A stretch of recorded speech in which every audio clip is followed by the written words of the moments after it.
There we go. All right. So let me begin mine, and Yeah, hold on a second. We are just. Oh no, go. Yeah, go ahead, S-Man. So I'm all just right. saying. So we are live. I Okay. am. That's a great title you chose there. Yeah. Yeah, Yeah. I Who am framed live. radical rubbish? That is. Yes. So I'm joined today with Humane Mind and BTK. She's going into a factory, so she won't. And as an Air Force jet goes over my house, great, or something like that. But yeah, so we're going to be talking about framing arguments, and Yes. because what happened was Humane and BTK, they had a stream together on my channel, Hmm. and Humane Mind,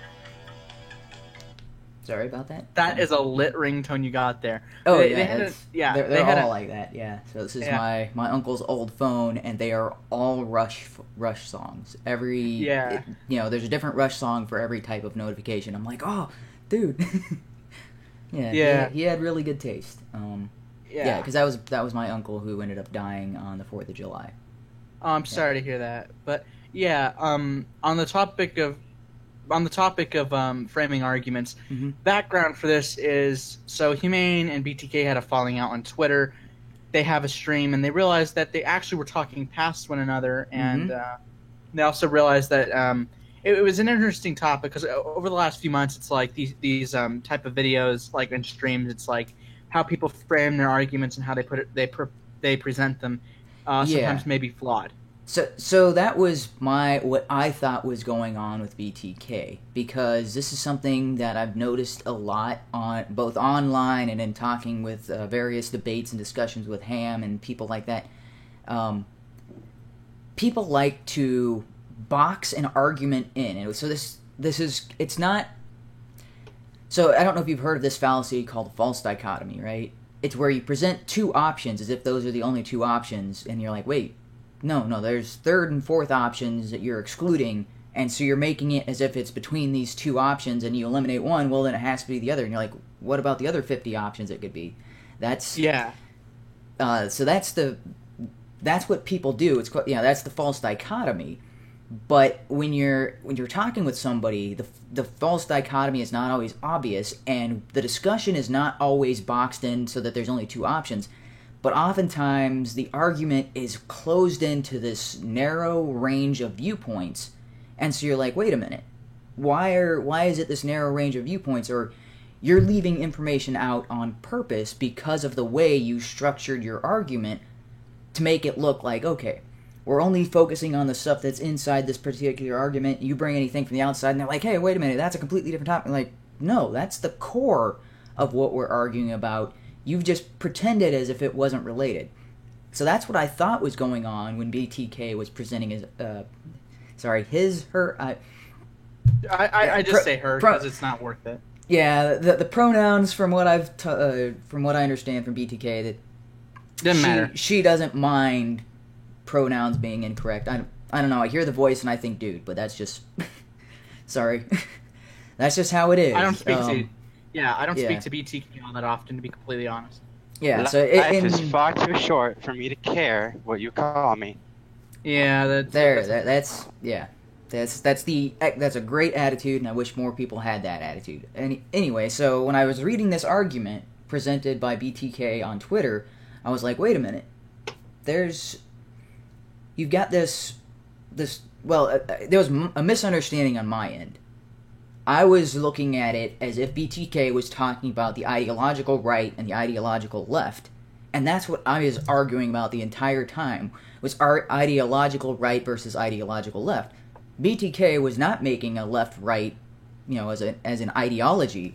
Those were just directions, and I was like, and as soon as that was kind of like that switch flipped in my head, I'm like, oh, because I'm going through my head and I'm looking at the entire argument and I'm like, oh, that's why because what I was seeing is like, this is a completely different person from the person I've been interacting with. They are, like, there was one particular argument where BTK was talking about the left wanting to ban all abortions in all instances, and I'm like, who is arguing that? Nobody's arguing that, and it's not the left for sure, because the left is Michelle Wolf, yay abortions, and I'm like, what well, in what opposite world am I in right now? And then, but the framing of BTK's argument was specifically maximum authoritarian, which means absolute rule of law. You're talking about the dystopian nightmares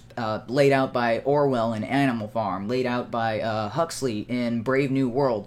Those nightmarish worlds where everything is... I want to also bring up... there's this really great film, sorry. I'm trying to... And as I'm talking, other instances of this are coming in my head. Equilibrium was one of them. 1984 is another classic example of this. THX is a same kind. It's a society where everybody falls in line, where everybody is a mindless automaton going through the motions, and one person breaks the mold. Logan's Run is another kind of example of this, although it's not quite as dystopian as some of these others.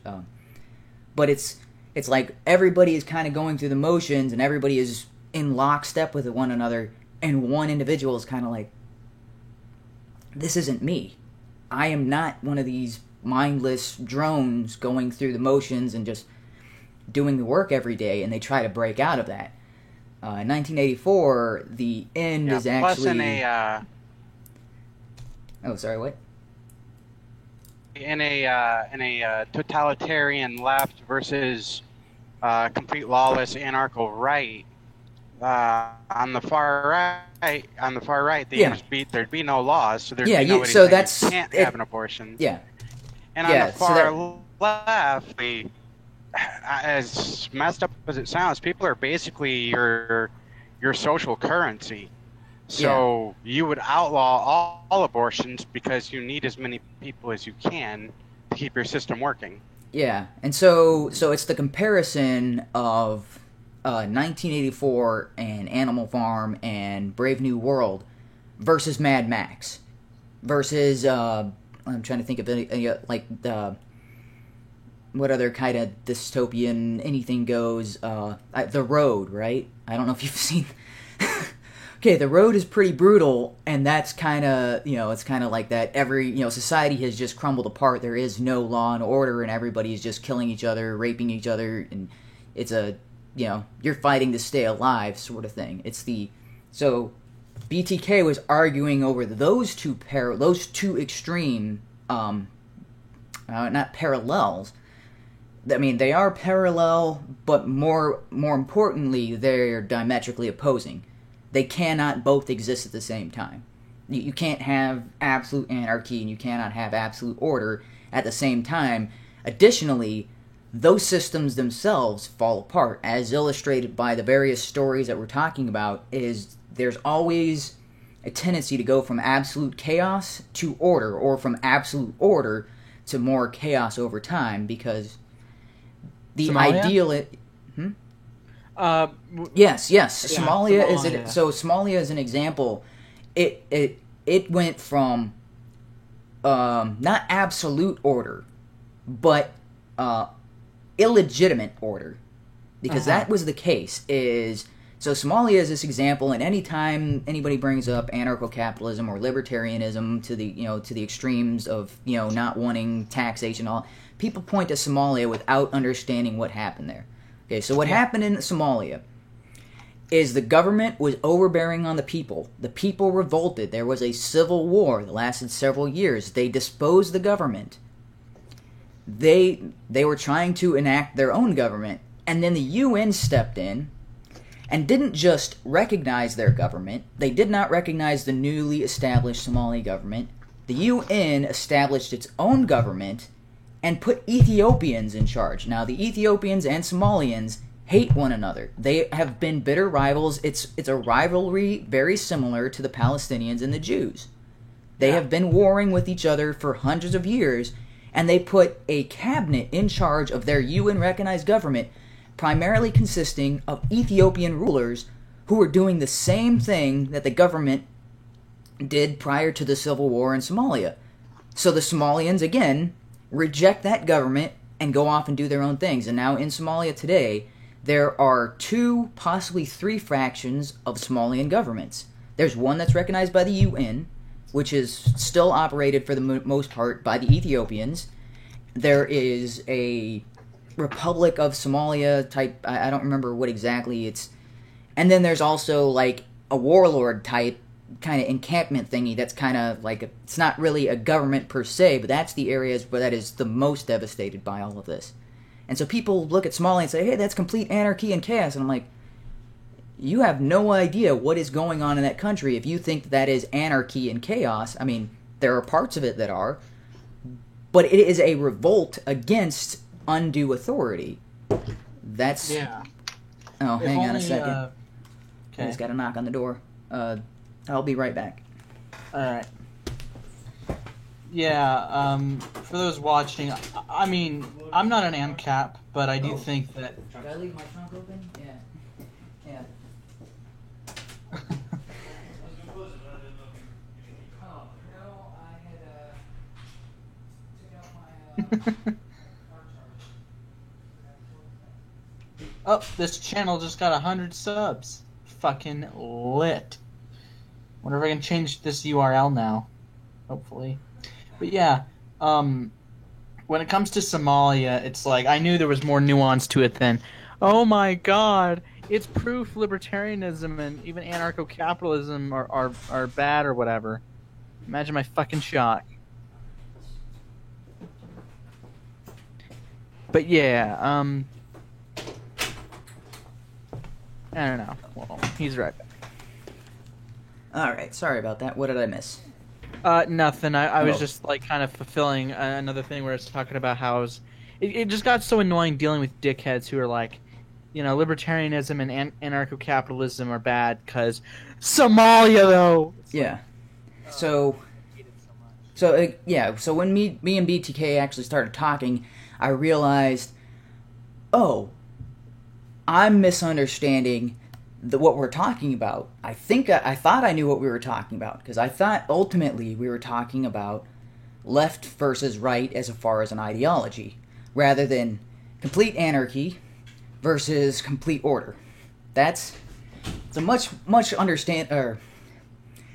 more understandable position for BTK to take, because it's like, yes, throughout human history, throughout society, we've seen this constant fluctuation and shift back and forth between absolute order to the point of it being overbearing, to chaos, and then back to order that's overbearing, and then back to chaos. It keeps going back and forth, and the ideal position is more between the two. And I was like, oh, well, that is a perfectly reasonable argument given that context, given that framing of absolute disrespect for authority.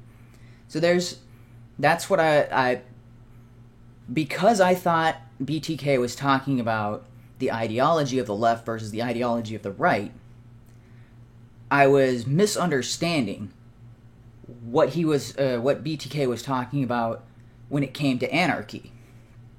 Because absolute anarchy is the disrespect for any and all laws. That means whatever I want to do, I do, regardless of the consequences. Now, that is not the same as what anarcho-capitalists talk about, because anarcho-capitalists are bound by specific rules. They do not, it's not a lawless society. It is a society where the laws are not allowed to be arbitrary, which is a problem that we see with some of our current government laws, where the laws are not based on principles or morals. The laws are based on whoever is in charge, saying they want this thing or that thing. There is no principle involved. They cannot convince enough people to accept that law as legitimate. So rather than convince people to accept a law or convince people to accept a certain way of behaving or acting, they simply impose that law by force. That's the problem that anarcho-capitalists have with governments as a whole. It's not that we're opposed to rules, it's not that we're opposed to order, it's we're opposed to illegitimate authority. Even if that illegitimate authority is something small and kind of a minor inconvenience, as opposed to Like slavery is, illegitimate authority over someone else, and that is something to be huge and imposed, or it is a huge imposition to be opposed radically. But something as minor as, hey, they just took $5 out of my paycheck to pay for, to pay for whatever else. Something as small of an infraction here is like, hey, it's only $5, it's only, and that's what I constantly hear, like, no, the principle involved behind taxation is the same principle behind theft. Therefore, it's immoral for taxation to occur at all. And that's what we oppose, because that is an illegitimate use of authority to tax people to pay for things that they wouldn't otherwise pay for. But so I was having a completely different conversation than what BTK was having, and I thought BTK was framing this particular argument in a way to exclude things that should be involved in the argument, because I started bringing up morality, I started bringing up specific positions when you're talking about abortion. I'm talking about the stance on gun control, the stance on capital punishment, and I was saying all these things, but those were all related to the ideologies of the left and right, and had nothing to do with absolute authority versus absolute chaos. So that was my problem in that situation. But that got me thinking about the whole framing of an argument, and I want to bring up a couple more examples of that. And Sure. I've been talking for a while. Does anybody else have anything to say? Yeah, sure. Another important thing when it comes to handling arguments is, I admit there are a couple instances where I'll look back when in a debate or a Twitter argument or whatever, where I'm like, yeah, I did not present that too well. And I also think presentation as well is an important thing. I remember me and Humane and Jocelyn got into a Twitter fight back 7 months ago, and looking back, Humane's insults were actually really funny. I mean, to be fair, I did not argue the topic as good as I could have. It was religion, and Humane called Jocelyn a Down syndrome kid, and it was a pretty bitter argument. It was a bitter fight. Those weren't my exact words, but and so that's something else that came up in the discussion we had on Saturday. Is oftentimes people's words on Twitter come off at being more harsh than the actual intention. I mean, because you hear me talk on streams. That's I'm going down. I'm like, no, that's incorrect, and here's why. And then people are like, hey, that's you stupid. This is incorrect, and you're a moron for not understanding. I'm like, yeah. People's interpretation of what's written in text is different from, my mindset. I'm like, oh, because the example, I was just having this, people are retarded for the most part. I was just having this, a argument about whether or not Tom Woods is a racist, which I don't know why this is even a question, but there's this, so we talked about this last week.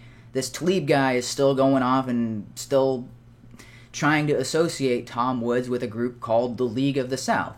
And I'm asking, it's like, okay, so you're saying he is racist just because he was a part of this group at one point, and his position is this group changed over time, and he has nothing to do with that group. He disavows that group completely as it is now, because when he started it, it was just a Southern issues, we need to fix problems here in the South, we need to address issues in the South, and has since become a completely white supremacist, whites are better than blacks sort of, and he's like, yeah, we cut our ties with that, we no longer have any association, we denounce that, and this Tlaib guy is trying to say, no, you're a racist because you're one of the founders of that group.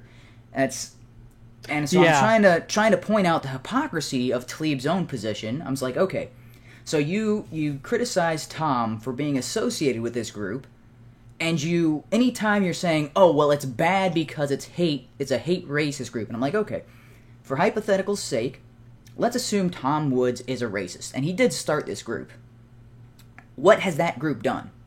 You can look all over, anywhere on the internet where League of the South is mentioned, not one policy, not one act of violence, not one instance of murder or or, oh, these people were put in prison. Nothing along the lines. Absolutely zero as far as what the League of South has done to harm black people, or anybody for that matter. They are a powerless group because they are outspoken white nationalists. And so everybody's like, oh, no, we're done, bye, have fun. It's a small group, it has no power, it's toothless.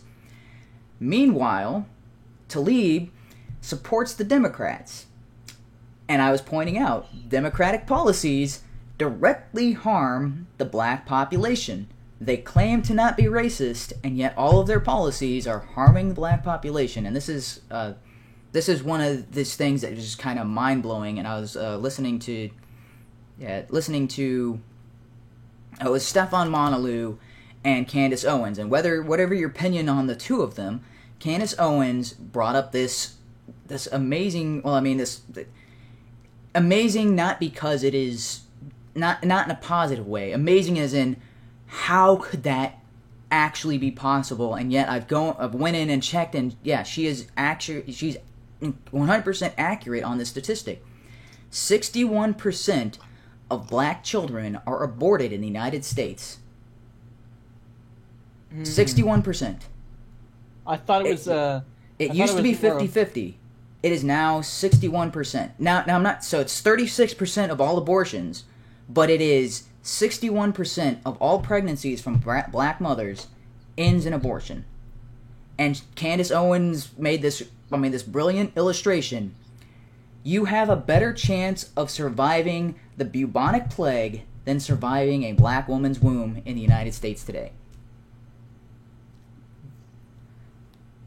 That is mind-blowingly hazardous, and yet Democrats are out, like Michelle Wolf and Nancy Pelosi and Hillary Clinton are out there saying, we need more abortions. I'm like, you are devastating the African American community. Their population growth has been flatlining because abortion is overwhelmingly representative amongst black population.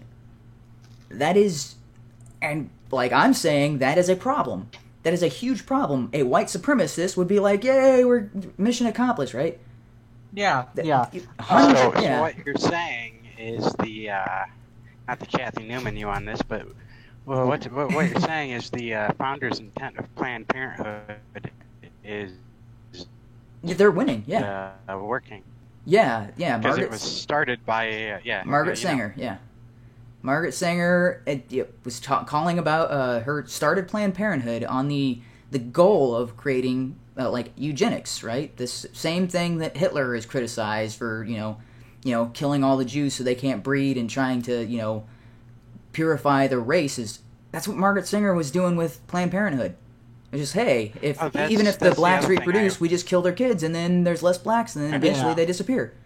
Yeah. So you were talking about a guy that was mad because a guy was in a group, but the group changed, and even though he was in the group when it started, so but by that would he also say that the founding fathers are just English royalists?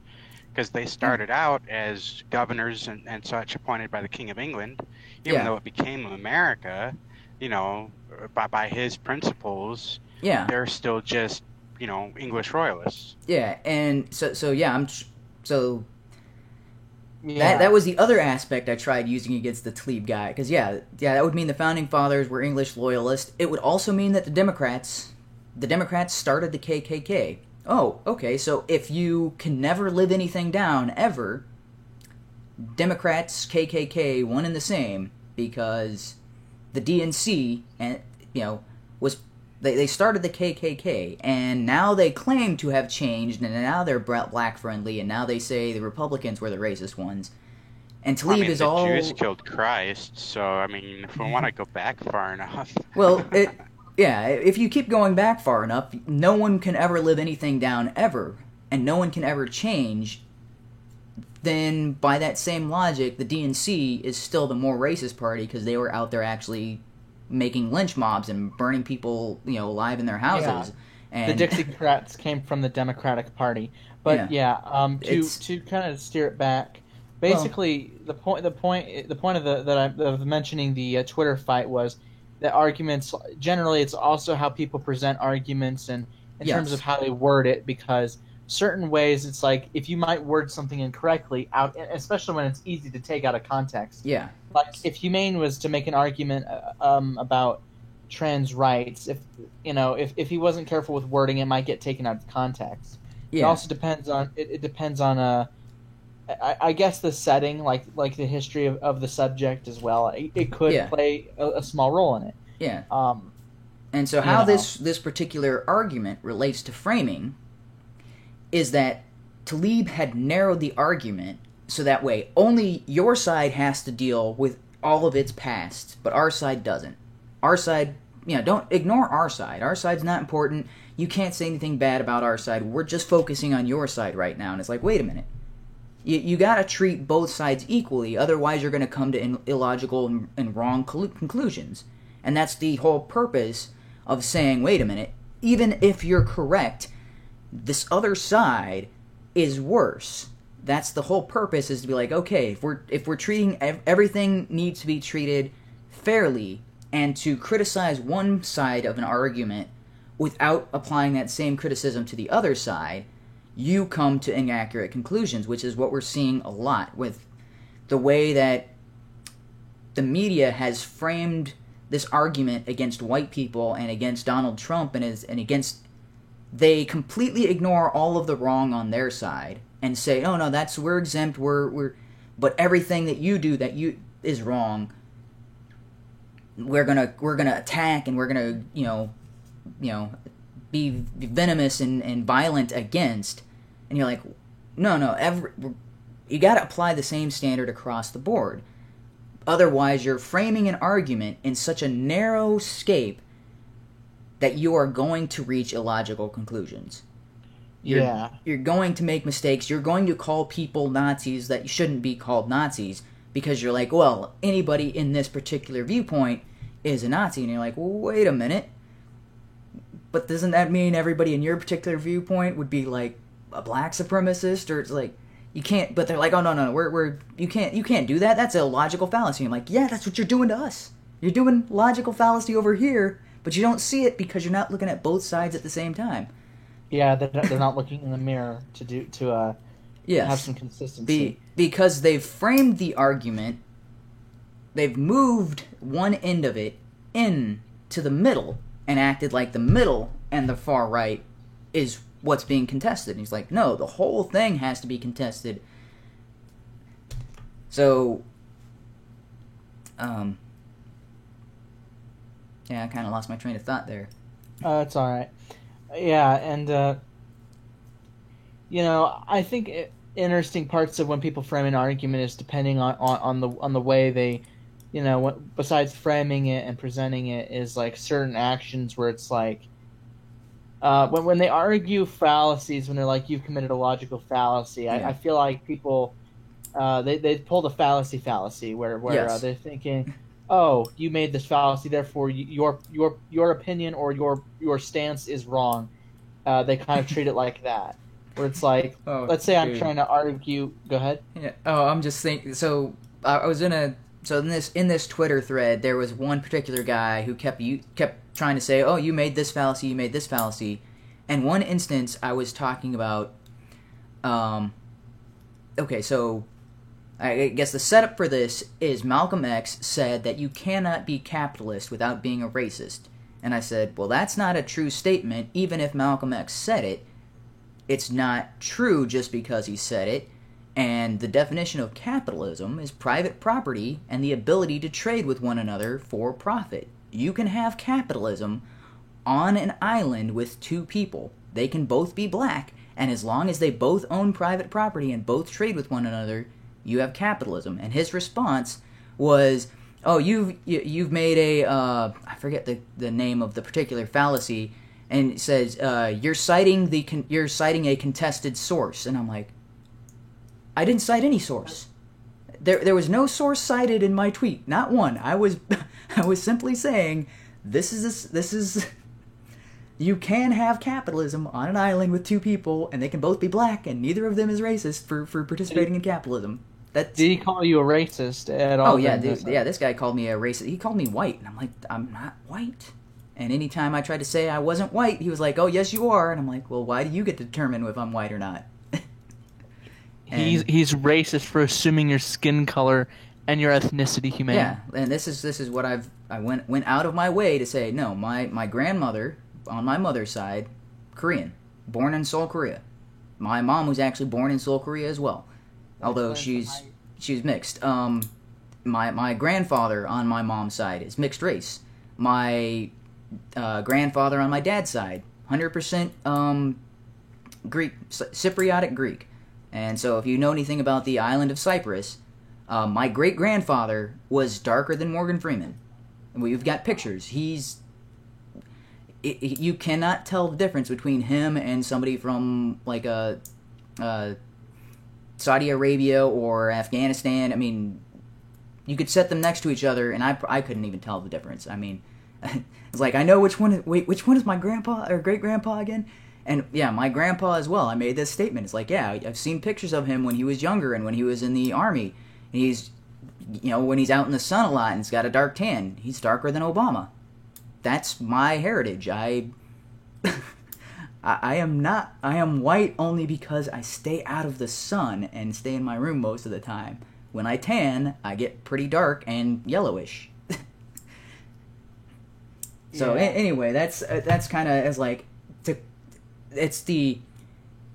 I'm applying this label to you, and you can't do anything to get out of that label. I mean, that we've talked about that on previous streams. That's not exactly framing. But what I was saying, yeah. So this person was saying I was using a single source, and that source was in debate, and I'm like, no, that source isn't. If anything, Malcolm X is making a claim without support, and you are acting as if him making a claim makes it true. Mm-hmm. Yeah. Yeah, and throughout the, when it's like we look back at some of the arguments that we've made in the past in the streams, none particularly stick out in my mind. Like one where I'm like, this is a huge example. Like, but there are sometimes arguments made where it's like,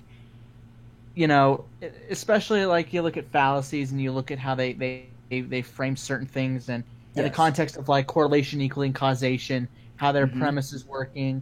Because I was arguing with, for instance, me and Owen were debating whether or not overpopulation was a thing, and I was like, you believe in climate change, yet you don't believe in overpopulation, and I said to him, I'm assuming you believe, like I said, you believe in climate change, you don't think overpopulation has anything to do with climate change, and you don't even think overpopulation is a thing. And we got into this huge debate about semantics about that, where I was trying to point out like a potential double standard, or where it's that would be a double standard. I don't think that overpopulation or climate change are a problem. Based on all the evidence that I can see, logical reasoning would mean that overpopulation is not possible, given that in order for a population to grow, they have to have the necessary resources for that growth. And since the population is continuing to grow, we have enough resources for that growth. As soon as we run out of resources for that growth, it would either stabilize and we'd stop seeing growth in population, and it would become balanced, or it would start to decrease. Since we are still seeing an increase, that means we haven't reached our current limit. We still have more resources than are being consumed. Yeah, the scientists do. I did see a piece where scientists were claiming that we could sustain at maximum 10 billion people. Okay. Or 10 or 12 billion. It'd be like decades in the future, I think. Yeah. And so the problem there is they think population is growing at X rate now. Once we get to 9,999,999,999, as soon as we get there, we're still going to be growing at the same rate. And you're like, no. As we near our limit, the population growth decreases. So instead of, right now we're at 7 billion and it's growing at a pretty fast rate, and it's growing faster and faster. As soon as we start to reach, what's that? It's logarithmic in nature. As soon as we start to get to that cap, the amount of growth will shrink. Right now it's increasing, but the closer we get, so if that cap is 10 billion, once we pass 9 billion, we are going to see a rapid reduction in the rate of human population growth, because the resources aren't there for a population above 10 billion, and once we get close to that limit, it's a kind of like a parabola, so it's going up at the moment, but as soon as it starts to get to that 10 billion, it's going to start to curve over, and then you're going to see this line going increasingly closer to that 10 billion, but never quite touching it. And that's what... And it's the same thing for climate change when you're talking about carbon emissions. Carbon does have a parabolic effect on warming. So it's very similar. So the initial release of carbon shoots that temperature increase way up. But as you increasingly double the amount of carbon, its impact, or how much it raises the temperature for every doubling, shrinks. And eventually get to the point where you can not just double, but you can have a tenfold increase in carbon, and it has a increase on the temperature that's not even noticeable. And that's what we're seeing, getting closer and closer now. They were seeing this pretty substantial increase in the global temperatures. And yes, some of that can be related to the amount of CO2, parts per million in the atmosphere. But once you get above 400 parts per million, every bit of parts per million that you add on top of that, it becomes logarithmic, and every doubling has half of the effect of the previous doubling. And so eventually you start to see that curve go from straight up into it to curving over and going off and trailing off into infinity, and never quite reaching that. So they've tracked this out. There's various charts on this, on the logarithmic effect of CO2 in the atmosphere. I'm not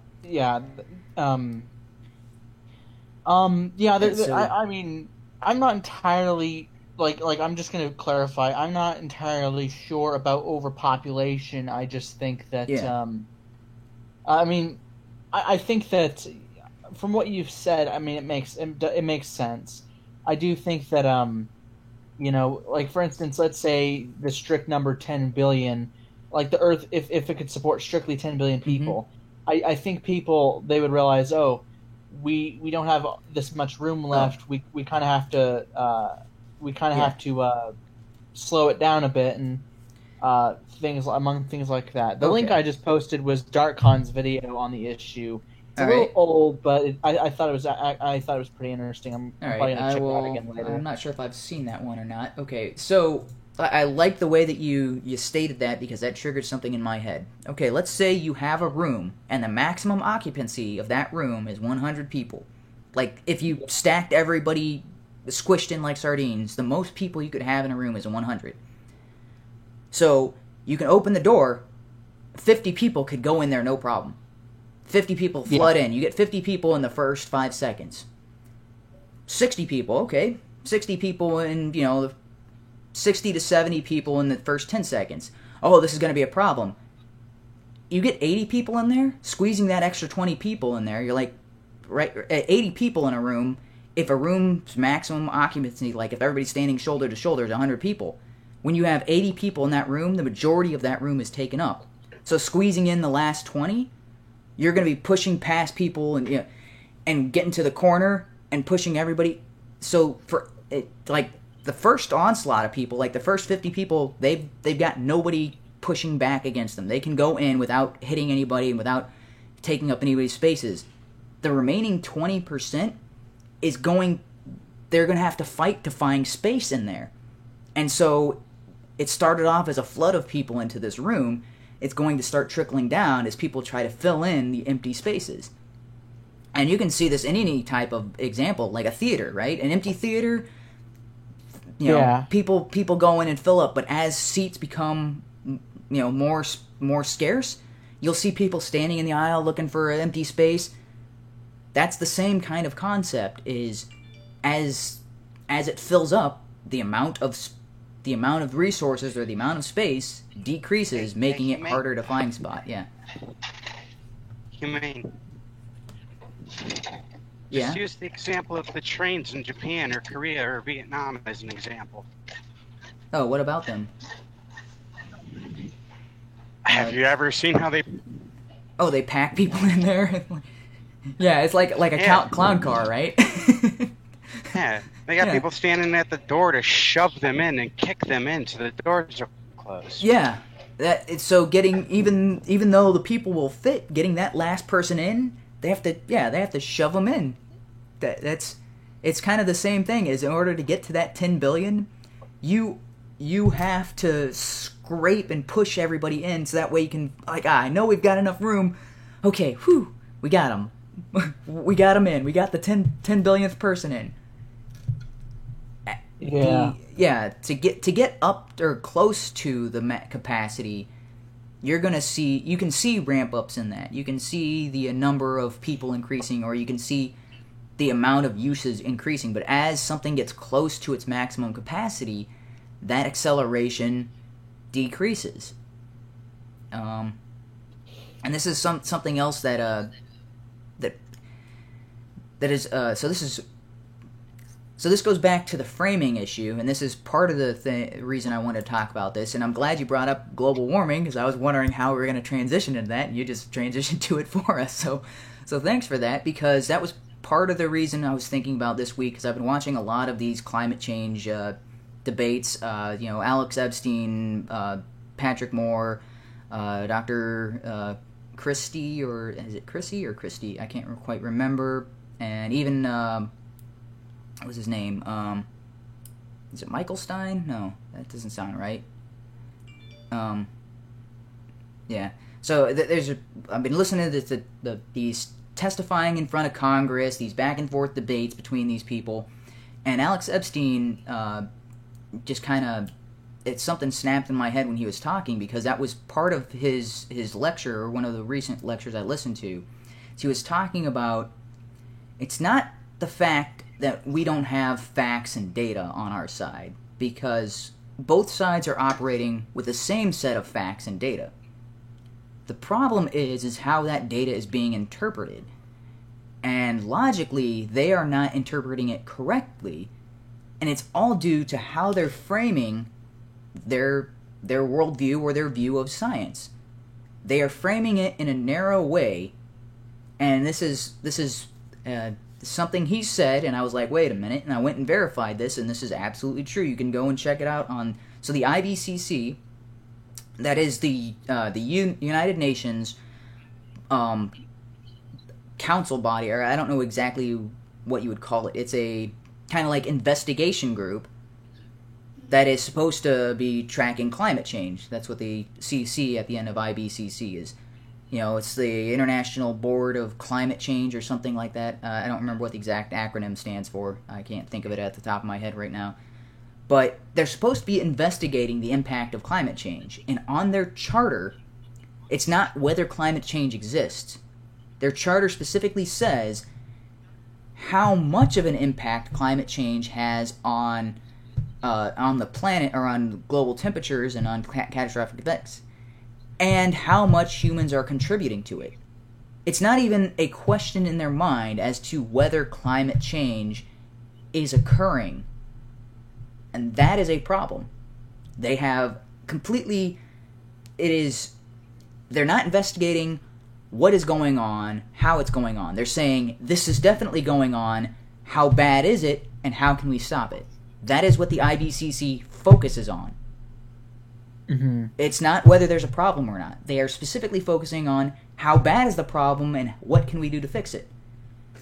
That is a huge framing problem. And that's something that Alex Epstein brought up specifically. And they say that's why, even though Alex Epstein is not a scientist, Alex Epstein is not a climate scientist, he has no background in that, he is a philosopher. And he said, my goal is not to teach people what to think. Philosophy's job is to teach people how to think, so that way they don't make these framing errors. They don't frame a question in such a way that is, in the climate scientist, or doom and gloom group, they're framing it in such a way that they cannot possibly be wrong on climate change. It is either sort of bad or really bad. There is no, it's not a problem at all, according to them. Mm-hmm. So what is no? That's also there is no null hypothesis, which is something that is absolutely vital to science. Everything in science has to have a null hypothesis. This is the hypothesis that is suggested. It has been tested over time. If you want to disprove this, you have to, or if you want to contest this area of science, you have to disprove this null hypothesis. You have to, and so there's something, so the null hypothesis is the primary hypothesis, the basis for a particular aspect of science, right? So this is the null hypothesis for gravity, which, or for a specific section when you're referring to why objects fall. That would be the theory of gravity. That's the null hypothesis. If you want to disprove gravity, you have to disprove that hypothesis. It's not likely you're going to do it, although I guess some people have tried. But so you can propose an alternate hypothesis, an alternate explanation for the same set of events that could also be modeled, but that alternate hypothesis does not work unless you can disprove the null hypothesis, and then that alternative hypothesis becomes the new null hypothesis. With climate change, there is no null hypothesis because they have asserted climate change is happening. How bad is it?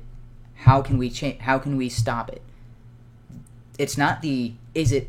There's no question, is it a bad thing? They're saying it definitely is a bad thing, and they're talking about the extremes of that. Yeah, and isn't that the flaw with with people, like a lot of people's arguments, Yes. is they boil it down to just assertions. Yes. So if you start off on an assertion, you're going to get to an incorrect conclusion.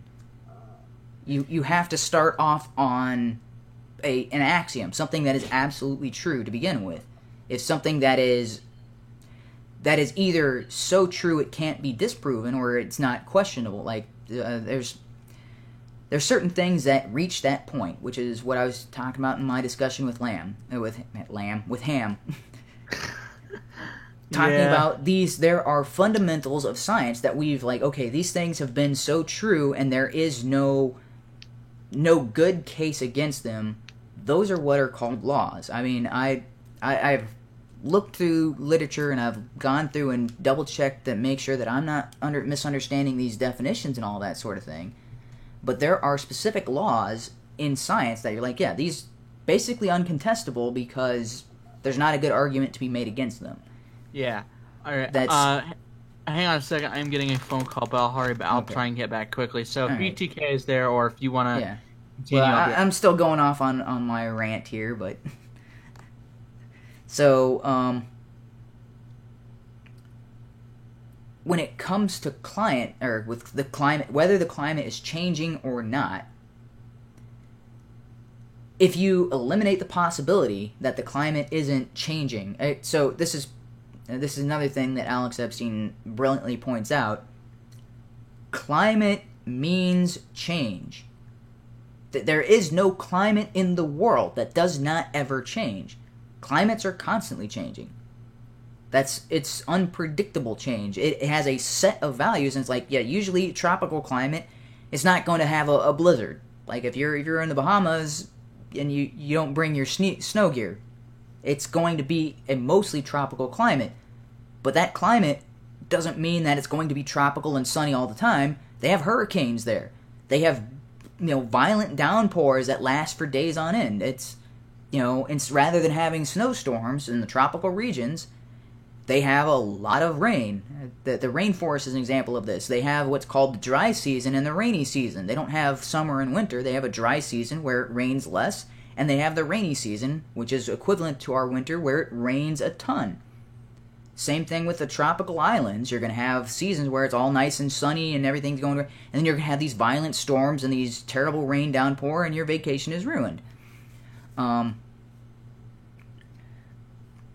That difference is change. The change from one type of thing to another. The very fact that the United States almost every state in the United States has all 4 seasons: summer, winter, fall, spring. Yeah. I didn't say those in the exact order that they occur, so let me do it. So, spring, summer, fall, winter. There, to make sure nobody... Yeah, that's the order that they occur. I know my seasons, I was just stating them as... Yeah, anyway. Nearly every state in the United States has those. But you wouldn't say that they all have... Oh, well, look, they had... you wouldn't call the change from spring to summer climate change. Because it's what's already occurring. It's the natural state. And some winters will be colder, and some winters will be warmer, and some summers will be hotter, and some summers will be colder. That is not proof that it is consistently moving warmer. Now, global temperatures as a whole, depending on how you frame the argument, are going up, and people like Patrick Moore and a bunch of these other scientists that have come before Congress and testified this have showed this deliberately. It matters on what your time scale is when you're talking about if the Earth is warming or not. Because if you track the time on a chart from the last 10 years, the Earth is seeing a pretty drastic increase in temperature. If you extend that to 30 years, we are seeing a small increase. If you increase that to 100 years, we are seeing a flat line.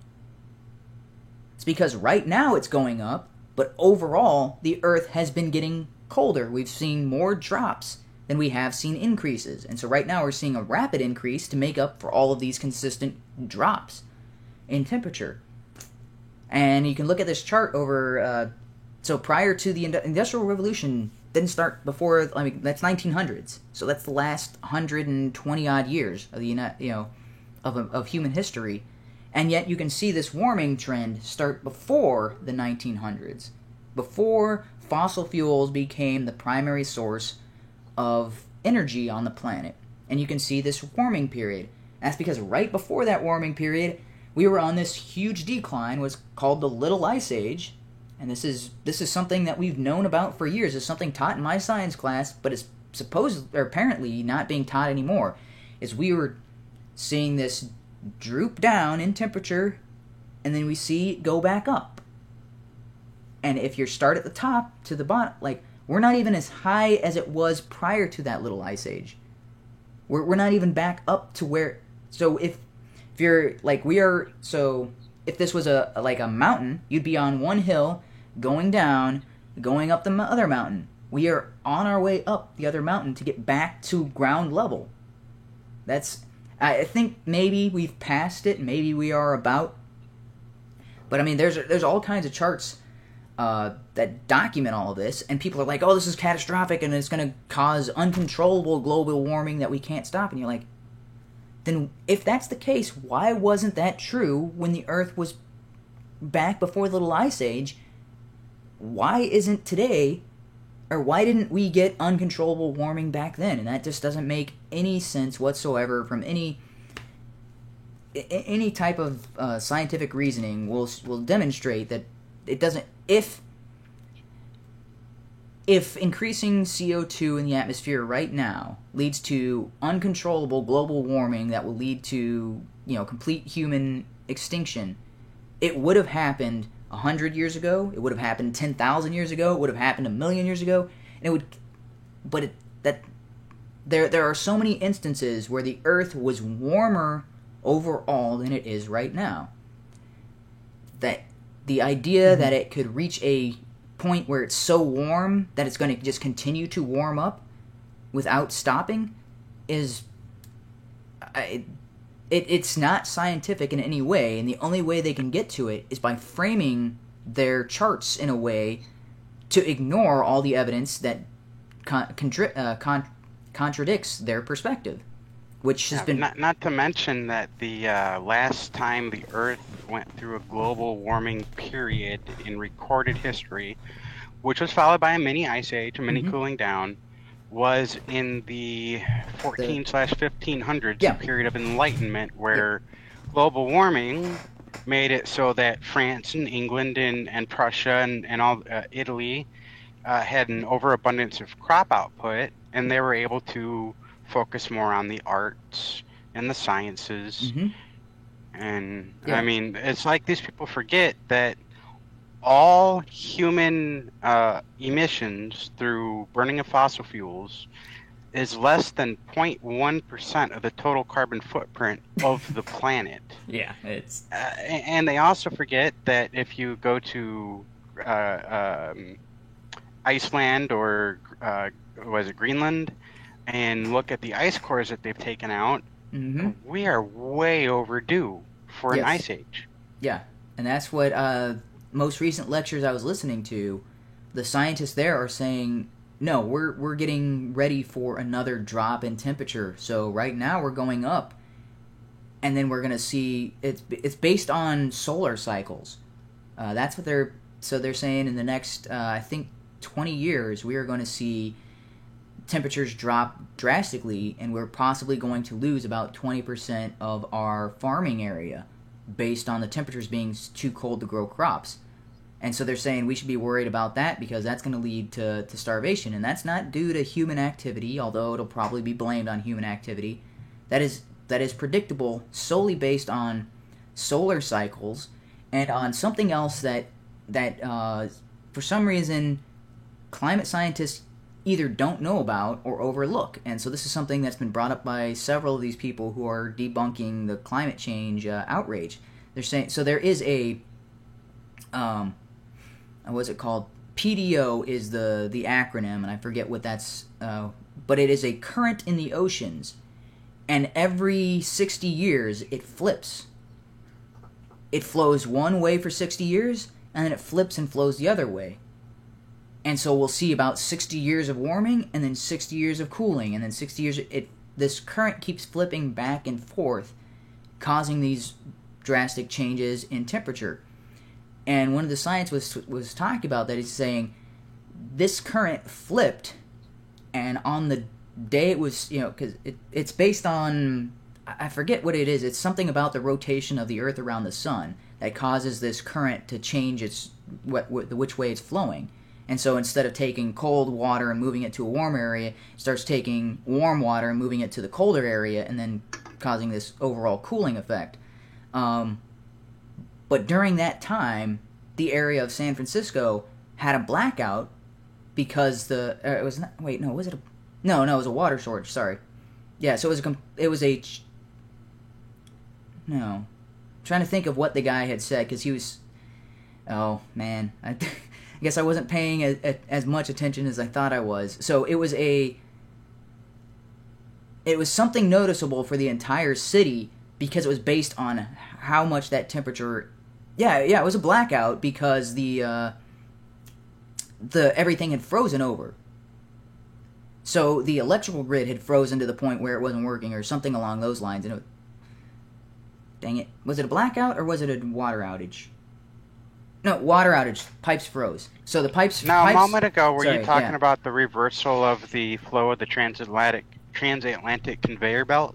I am not sure. The guy who I was listening to kept calling it the PDO.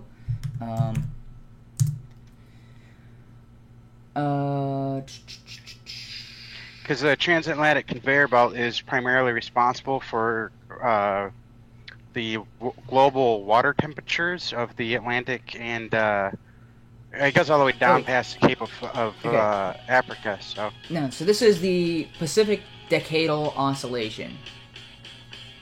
oh, so it's the same thing as in the Atlantic. It's just the one in the Pacific. Yes. Got it. So it waxes and wanes every 20 to 30 years, and I'm forgetting where so there's somewhere where it says it changes directions completely every 60 years. But yeah, so that one's cyclic in nature. Mhm. The one that brings on ice ages is the one in the Atlantic. It's the transatlantic conveyor or Yes. convoyer. And what happens with that one is as the temperatures in the ocean rise, even by just a few degrees, it causes more ice to melt. Now, what a lot of people more ice melts, we're actually in the polar caps, Mhm. but the border of the cap loses more ice. And as that loses more ice, there's colder water going down into the conveyor belt. And if the temperature balance between the conveyor and the ambient ocean temperature is too great, it will reverse direction. And when it reverses direction, it screws everything up and we go into an ice age. Yes. I know it's not very technical, but that's what happens. Yeah. Yeah. So it's the same case for the Pacific one. And so maybe it is both of those in unison. So I'm not sure what exactly it is, but there is a point when I guess both of those currents will sync up, and then both of them will going in reverse, and the Earth will start cooling rapidly, causing a little ice age. And so I forget the name of this particular scientist. I mean, you can, there's, I don't know. But yeah, because if they sync up like that, you have Arctic ice water, and you have Antarctic ice water, both headed to the equator, and that's a bad scenario. Yeah, and so so this guy is saying that we're gonna get a situation like that. So, and we're going to lose. From his estimates, he said we're going to lose about 20% of our farming area, and that's going to cause massive famine and shortage and population loss. And he said that's what we need to be gearing up for, and that's what we were warning people about in the 80s. And then now, for some reason, the conversation has switched to, we're getting way too hot and we need to stop burning fossil fuels. And he's like, no, we need to burn more. And from everything that we can tell about the impact of carbon on the atmosphere, if we can get enough carbon in the atmosphere, the impact of that little ice age is going to be greatly reduced based on the amount of plant life that is able to survive in more hostile environments, because this is something. CO2 is a necessity for plants, and so this is a claim by Patrick Moore. I don't necessarily buy into this because I gotta specify. I am on the fence about how old the Earth is and how many millions of years, and the whole evolution process as a whole. So I gotta state that I don't know one way or the other. But according to Patrick Moore, plants evolved at a point in Earth's history when carbon in the atmosphere was at 1,000 parts per million. And this has been demonstrated, very thoroughly by greenhouses, because greenhouse owners. This is the silliest thing about the climate thing is greenhouse gases. That's what they're called. Water vapor, carbon, methane, and a couple others. They're called greenhouse gases. Why are they called that? Because the greenhouse existed first. We discovered these gases' effect on temperature after we had started building greenhouses using that. So a greenhouse actually pumps carbon dioxide into it at the rate of 800 to 1,000 parts per million to maximize plant growth. Well, see, that's how it brings us back to it being cyclic, because if you go back to where plants started, the carbon in the atmosphere was high. Yes. Then way higher than it is right now. After the carbon was pulled, after the fauna age started, the carbon was pulled into the plants. Yes. And then the oxygen levels in the atmosphere tripled. And then we went from the carbon age to the fauna, and with the superfauna is when we got the giant mammalians and reptilians. Okay, the reptilians were eating the plants, causing they're putting off their own carbon dioxide. Yes. But there was a lot more plants than there was animal life at the time. Uh-oh. I think we're starting to we lose you. You're starting to sound robotic. Breathing oxygen, BTK, your audio is really fucked. Dioxide. but they were eating the plants. Yeah, they started eating the plants and consuming as the the population. Back to your analogy of 100 people in There a we go. room, as the population of these giant creatures. Uh-oh. Alright, so Yeah. so they Your were eating audio the is cutting plants, and that caused the cycle of the high carbon to high oxygen to go back to high carbon. Yes. Yeah, so there's this cycle of periods of high carbon, periods of high oxygen and low carbon, and that's just went in cycles. And right now, so prior to the Industrial Revolution, carbon in the atmosphere was going down across the board. Because what we have on the Earth is we have an abundance of plant life in the oceans, and even despite all the man's tearing down forests and cutting swaths of land from the rainforest and all that sort of thing, we are overwhelmed by the number of plants that are consuming carbon dioxide and turning it into oxygen. There is far more oxygen in the atmosphere than there is carbon dioxide.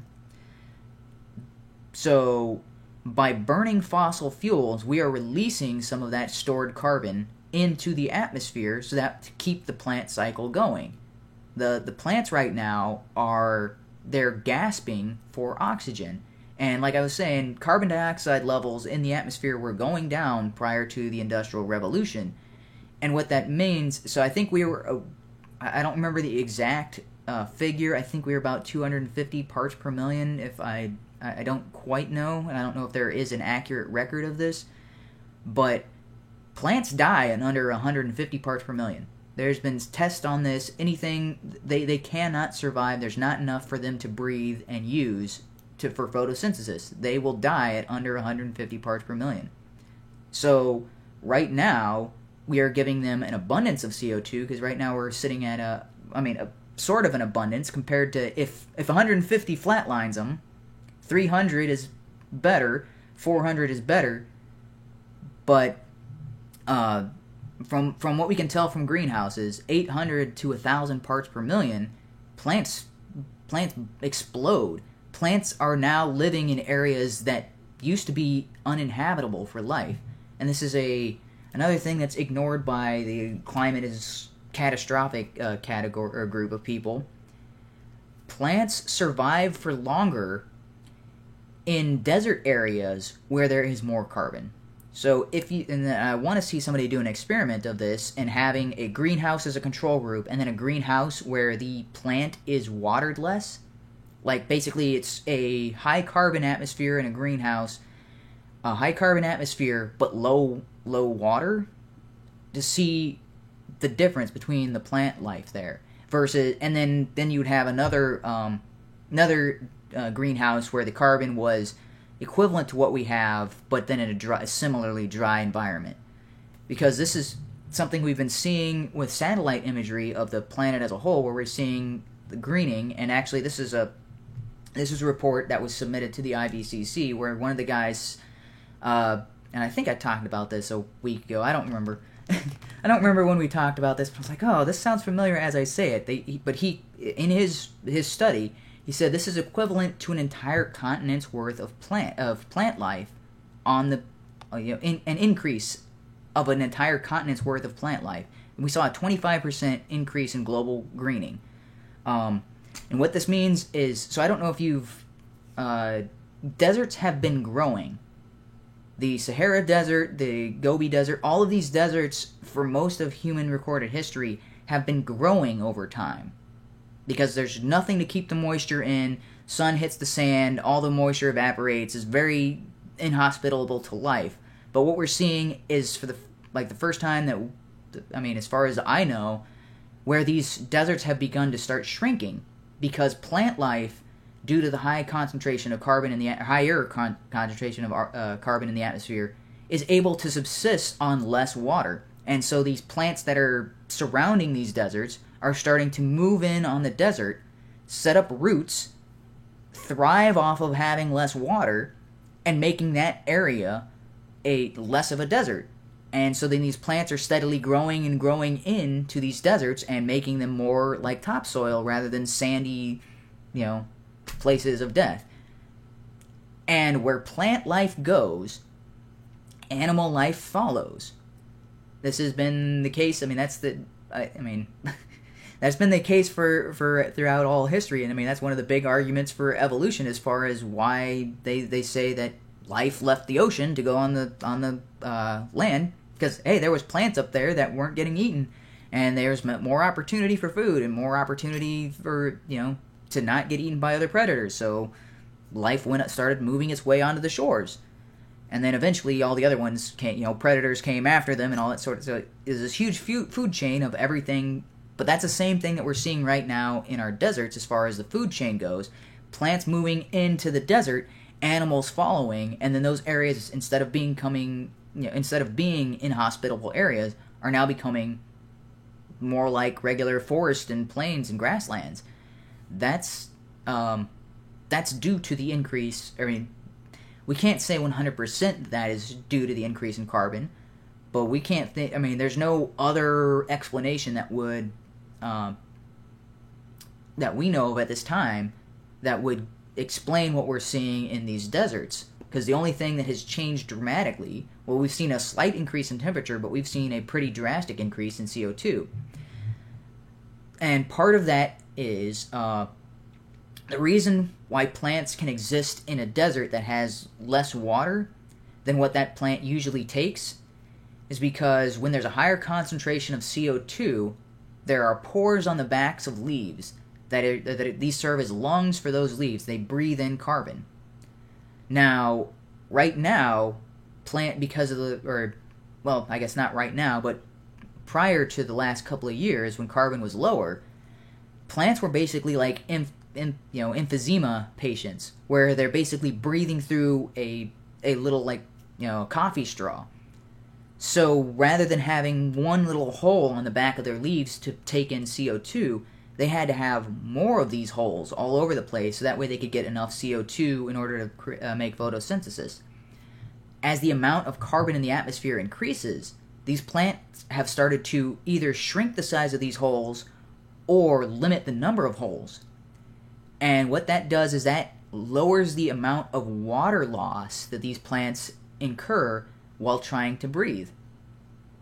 So, because they open up these pores in order to let in CO2, and in that process they lose water vapor, or they lose water. They lose H2O can come out of the size of these leaves, but if they shrink the size of them, then they can breathe in the carbon dioxide and retain that water, because water is larger than carbon dioxide. I don't know if you saw the pictures of those molecules.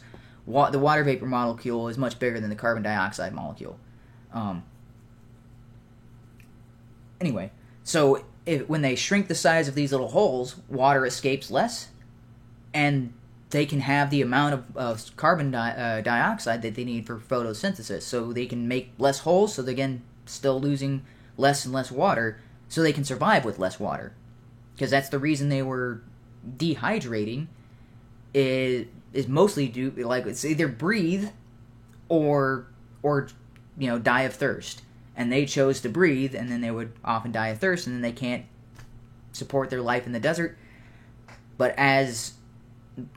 So as time goes on, we're going to start to see these deserts shrink drastically, which it's a good thing we've seen about a 25% increase in greening on the planet, because if we are headed towards an ice age, which seems likely given solar cycles and ocean cycles like we were talking about earlier, the sun is likely to hit one of these cycles where it stops putting out as much heat as it usually does. We'll start to see these ocean currents flip and start going, instead of going from warm to cold or cold to warm. I don't remember the exact way they're going. It's just they're going to flip the way that they rotate, and it's going to be making everything colder overall. Instead of warming, it's going to start cooling. And then we're going to have less radiation from the sun, less heat from the sun. It's a huge cyclical thing. And it's been calculated that the amount of impact that humans would have... Well, I think the calculation is actually the impact of carbon overall. Is 0.0045%. That's and you can. There are various charts on this and claims that to back up their figures, and I haven't heard any single scientist looking at these figures and proving where these people went wrong, because this has been circulating around, and rather than actually prove why that figure is incorrect or show what these scientists are missing, they are simply dismissed because the IPCC says global warming is happening, and despite what anybody else claims, it's happening, and if anybody brings up statistics and logical proof and evidence to contradict that, they simply reject the contradictory information. Sorry, I kind of was going off on a bit of a rant there, but... No, it's fine. I don't know, it's just like the whole topic, I just think that people are they get too emotionally invested, and I think that's a good point to also cover in this discussion. Oh, okay, yeah. It's fine. It's fine to have some passion on a subject. It's fine to care. I have no problem with that. But to me, if you're just going to get angry, like really, really easily, I don't think it's worth going into that conversation. For instance, there's some socialists, and a few I've debated in the past, where like, it's a topic I'm really passionate about. It's like, I don't care. That doesn't justify you near the end of the debate acting like a fucking pastor preaching, acting like the cringiest bullshit ever on the topic of just talking about capitalism. It's like, that's fine to care. It's fine to be having a strong opinion. That's fine. Yeah. But it just makes you look like you're just preachy, and I've had enough of people being preachy. Like, you have strong opinions on anarchism and everything. Yeah, a lot of things, and that's fine. I just think that it gets annoying when it's like this whole, where they're acting as if they're so holy and high and mighty. I mean, that's just the left in general, but I mean, whatever. I mean... So, I've talked about this before. It's alright to be passionate, but you have to make sure that your passion is not obscuring the facts. You cannot dismiss facts with passion, because you could be passionate about something and be completely wrong.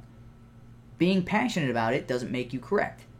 There are lots of people who have been passionate about things and have been completely wrong. Like the people who were like, "Oh, nope, how dare you? The sun definitely rotates around the Earth. How dare you say anything to the opposite of that?" And it's like, those people were pretty damn passionate. They were wrong. They let their passion overrule the facts because they had framed it. They framed the argument in a way that, this is the way the world is. So for those particular scientists who were talking about, those scientists with quotes, they were saying, God made the Earth the center of the universe. How dare you say anything otherwise? So they were framing the conversation that God made the Earth the center of the universe, and if you say any evidence to the contrary means that you're disproving our God. And I'm like, looking at it today, I mean, there's still plenty of Christians and still plenty of people who believe in God, even though the Earth revolves around the sun. It doesn't. They were framing the argument in such a way, like how dare you attack our belief systems? Like, you can have that belief system and still have the Earth rotate around the sun. Doesn't mean that God doesn't. That God did not. That God does not exist. It doesn't disprove God. It doesn't say that mankind was not made in God's image and is not God's. That God doesn't care about humanity or mankind or anything like that. It just means maybe that was the way it had to be set up in order to sustain life on Earth. Mm-hmm. Another example of of arguments when they get too heated and everything is, I mean, besides the thousands of religion debates and discussions we've had in the last year, but also on things like healthcare, on economics in general, more specifically like healthcare, welfare, and shit like that. Whenever Ham and you would spar on healthcare and everything, and unions, minimum wage, whatever. I think we did discuss right to work. I don't remember if we did. I thought we did, but the right to work laws. I think your state is narrowly, I think either overwhelmingly or narrowly rejecting it. Yeah, is that what there's something going around about this Proposition B, something about unions and all that sort of thing. I don't know if it I haven't I think looked you- into it whether that particular proposition is for union or against them. So I'm not. I'll look I'm it I'm up. against union, but it hasn't been important enough to me. I know that I'm not registered yet, and I don't know if I'm going to. I would just The- to be safe, because if you don't vote, you can't complain about what happens. Yeah. Well, I think.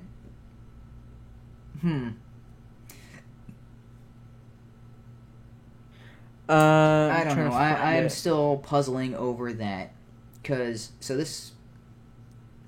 as I've said several times, I've been taking or doing Bible studies with the Jehovah's Witnesses, and that's part of the draw that because I think I mentioned this last week or whatever. Yeah, you did. With Part of the them being draw kinda- to me is they are kind of anarcho-capitalist in mentality when it comes to things. So they put their faith in Jehovah over governments, in Jehovah and self-reliant. So it's, being independent themselves. They don't rely on other people. They're like, hey, we're not going to be a part of your governments because we know your governments are going to fail. We're not going to be part of your... What is going on? My phone is going off like crazy.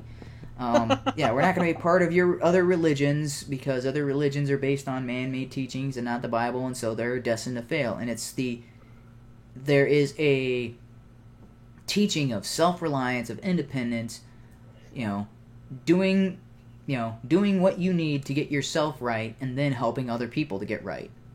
And I was like, oh, that lines up exactly with the anarcho-capitalist perspective of things. And one of the things that the Jehovah's Witnesses do is they don't participate in politics. They don't. You will never see a Jehovah's Witness candidate. You will never see the Jehovah's Witness organization backing a particular candidate or political, and they don't they actually urge their congregation not to vote, not to to register to vote. Just kind of let the world do what it's going to do, because you can spend all your time and energy invested in politics, and it still could fail. And I was like, that's what I've started to see more and more, and that's what led me to the anarcho-capitalist ideology is Republican and Democrat, two sides of the same coin. They say one thing, and then what you get is not what they promised you. And or sometimes the Democrats will enact Republican-esque policies. Yeah. There's often times where not only can you vote on something and then the other guy wins and so you don't get what you want, or you'll vote on something, the guy that you want wins, and then he'll do something that you don't want. And it's like, it's a flawed system, and I saw that prior to taking these Bible studies with the Jehovah's Witnesses, but now I'm starting to see, okay, it's flawed because it's relying on man's knowledge. It's relying on men to be good and true and to have all the information, which you can't possibly have. And so rather than put their faith in men, Jehovah's Witnesses put their faith in Jehovah. I was like, okay. That's something that makes sense to me. It seems consistent. It seemed okay. That's something I can get behind. Yeah. I mean, although I would still say, though, that if you do not vote, here's the thing. People say if you don't vote, like, these people fought and died for your right to vote. Well, they also fought and died for your right to be able to choose if you do so or not. So if you decide not to vote, that's fine, but I don't think Jehovah's Witnesses can complain if something happens, in the country. Like, for instance, let's say somehow, some way, like, everyone lost their fucking minds and decided to put it to a vote. Do we criminalize Jehovah's Witnesses? If they decide not to vote on that, then they can't really complain because they did have the ability to stop. Oh, no, that's what Jehovah's Witnesses are actually expecting. It's not that it, because that's, if you're looking at the book of Revelations and Daniel and Isaiah, they are expecting a time of tribulation where the governments of the world will turn on religion. And we're starting to see that a little bit more and more, at least because, there's this, I don't know what the deal is, but you can say anything you want about Christianity. There are sections of countries like Russia, South Africa, places in the Middle East where they're actively killing Christians. So this is, I mean, this is not something that is making mainstream media headlines, but you can do some research, and yeah, so South Africa, the Middle East, and Russia. I mean, this is Russia, not Russia 20 years ago, Russia within the last year or two. Killing Jehovah's Witnesses, killing Christians in general, and you're like, wait, this is not a... That's supposed to be a mostly democratic, free country. South Korea is another example of a country that is currently prosecuting. Well, they prosecute anybody of any kind of religion because they would be preaching against Kim Jong Un being God Emperor. But yeah, in the Middle East as well, that churches being burned down, people being killed, and thousands, and that's not the stuff that gets reported on the media. So the Jehovah's Witness perspective on this is that there's going to be this great tribulation, because that's talked about in Revelations, where all of the governments of the world turn on religion, try to destroy religion in all of its forms, and the Jehovah's Witnesses think that, okay, so if we are the church that is following Christ, we are going to say, we're not going to stand by it. We're going to be like Daniel in the lion's den. We're going to keep on that faith. And even if that costs us our life, so be it. It's a life. They'd rather give their lives for Jehovah than give in to anything else. So either the Jehovah's Witnesses will be wiped out after such a law is passed, or they will prevail because Jehovah's on their side. Either way, it's a win-win, right? I guess it depends. Either they die for what they absolutely believe in, or they win because of what they believe in. Okay. But yeah, I don't know. I know this is just a bit of an off-topic thing, but your state kind of reminded me of something that's happening this November in my state. The Mormon Church is backing, apparently, an idea to legalize medicinal marijuana, which is rather shocking considering that. And that's the problem. That's why I'm a huge fan of secularism, is the fact that the LDS Church does have an influence on politics in this state. But yeah, I can't vote. Go ahead. It would be much better if nobody had an influence on politics. It's like, hey, that's what I would find ideal. It's like, oh, if that's your problem with them, what if we didn't have that power to take away or remove rights? That'd be awesome. Yeah, I don't know. It's kind of why I don't really like putting certain things up to a vote, like, should we vote to allow gay marriage or not? My state overwhelmingly in the early 2000s voted to ban same-sex marriage. And I think they voted overwhelmingly to keep it that way. Same with other states like California, which are heavily Democratic.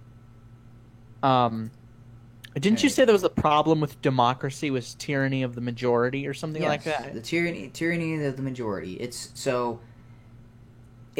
the majority rule of democracy. And what you're seeing right now, what you're talking about is, so you're saying the Mormon Church is too powerful in Utah, and they are shaping the politics. And what that does is, so they vote on something, whatever gets voted, passed in the law, and then the law, anybody who doesn't agree with that, the people in the minority, well, they have to abide because the government will, put force on them. Yeah. That's, in another system, the Mormons could be the majority, and they could have their opinions all they want, and they could practice their opinions and not let Mormons do those sorts of things. And then the other people who are not Mormon and don't subscribe to their ideology, they'd be free to do whatever they want. Yeah. I think although to be completely honest, I think the reason they're coming around to it is then they realize probably some Mormons do go to Colorado or Nevada or somewhere they can go and get it. And also, I think it's a good idea to legalize it to help the economy anyway. I mean, you look at states' economies. So that's one thing I notice about the Mormon Church is they are perfectly willing to set aside some of their viewpoints on things in order to make money. And that's like, wait, what? I hate that so much. If you're going to have an opinion or a belief, you shouldn't be willing to throw it out for the money. Yeah, that's so bizarre, because there is a lot of stuff that they talk about. There's like, okay, I could see how that is religiously based, or at least based on the Bible or something along those lines. Yeah. But they have a practice of baptizing people for the dead. And from what I understand, part of that is you have to pay for the privilege of being baptized for your dead loved ones. I didn't get to that point in my studies with them, but that is what I have. I don't know how true that is, but I was like, that might, because I asked them about that, and they said, oh yeah, that's later. They kept, kind of putting it off as if that's some. And there's also, they have this whole archive of looking up people's lineages and tracing their heritage. And as far as I understand, that part of it as well costs money. You have to pay to have your genealogy tracked in their system. I don't know what the purpose of that. It has something to do with the baptism of the dead and all that sort of thing. But it's like, there's a lot of money flowing into this organization that has nothing to do with what it would essentially be like, ministry, like going out and, missionary trips and, printing out tracts and giving out books. And I'm like, wait, that's the stuff that's being funded by tithes and the regular contributions and service. They're selling stuff on top of that that has, as far as I know, nothing really to do with their religion. I'm like, that seems bizarre. Yeah. I've always found that I've never really liked it. I think that, once you start throwing your morals out the window for money, I don't think you are a person of morals or convictions or whatever. Or if you're only doing something because of its popularity, I don't think you are a person of morals or beliefs. So if you're like Hillary Clinton, where you have opinions on whatever's polling, you're a moralist or just you lack principle. Yeah, lack of principle. Yeah. And trying to tie this back into the subject matter of framing, well, let's see. As I said that, I'm kind of like, wait a minute, I don't have anything to follow that up with. What about the Cisatlantic? Sorry, I just saw your comment up there. And so it was when you guys mentioned transatlantic, and I'm like, cheap pun, I know, but okay. It's just as cheesy as heteropartisan. Okay. There was one more example of this framing that I was trying to get around to. So hey, you brought up Clinton. Okay, that's how we'll segue into this, because you started talking about Clinton. So this is something I've brought up before, but this is like the definition of framing an argument in a bad way. And this is something it's still on there to this day, and I cannot understand why. So Wikipedia entry for I think it's the Wikipedia for Reaganomics, but the article is talking about criticisms of Ronald Reagan and his tax cuts. And what the article says is that Bill Clinton was better on taxes because Bill Clinton only raised it, and I don't know the exact number off the top of my head. It's been a while since I looked at it. I think it was only by 4% or something like that. Meanwhile, Ronald Reagan increased it by 7%, and they're like, oh, see, Bill Clinton was better on taxes. And I'm like, that's because Reagan dropped taxes by 15% and then raised them by 7%. That's negative 8%. Bill Clinton didn't cut them at all. He only raised them. You're completely you're framing it to cut out the tax cuts that Reagan gave. Mm-hmm. Reagan's overall tax impact on the country was negative 8%. Like, we're paying 8% less taxes. I don't know if that's the exact number, but I think that is right. But I don't quote me on the exact number, but the idea is his impact was taxes were cut in his overall presidency compared to when he started. Bill Clinton increased taxes in his presidency. At the end of his presidency, taxes were higher than when he started. Yeah. To frame the situation and pretend that Bill Clinton was better on taxes than Ronald Reagan, as far as increasing as far as he was better at not increasing them as much, to cut out Reagan's tax cuts in that same breath is framing this like it's a incredibly dishonest practice. Yeah. Yeah, and speaking of framing it, like you always say, people sometimes they'll put the cart before the horse. Then that's kind of the impression I get whenever people just blindly say we had a surplus instead of a deficit, and saying that FDR caused the end of the Great Depression, although minimal reading actually was saying that it was still, even by the end of, I think, or near the end of his second term, it was, the Depression was still around. It was maybe not as bad, but it was still there. And I'm going to give you a link to it. There's this guy I know who was talking about he calls it the myth of the Clinton surplus by the YouTube user More Liberty. Huh. Yeah, really interesting video when he was looking at the statistics around the late 90s, and I think just overall around his entire presidency, just looking at the debt and the deficit and various things like that, and taxes. But yeah, because I remember I was of the belief that FDR's policies around last year, before I really started to read up about libertarianism and whatnot, I was like thinking that he ended that it was because of World War II, because it got the unemployment rate to decrease a whole lot and whatnot, and it was like, it was like putting the cart before the horse, and not trying to think about how can you say this, what would get you to believe that, how can that be the claim, something like that, where it's like, how do you come to that conclusion? Like that type of thing. And so I'm glad you brought up the Great Depression, because that is like because I used to believe that when I was in high school as well. That was the argument that was brought to me. Yeah, FDR ended the Great Depression, and World War II saved our economy. And that is so this is known as economists constantly refer to both of those arguments as the broken window fallacy, and that again is an issue of framing the argument in the wrong way.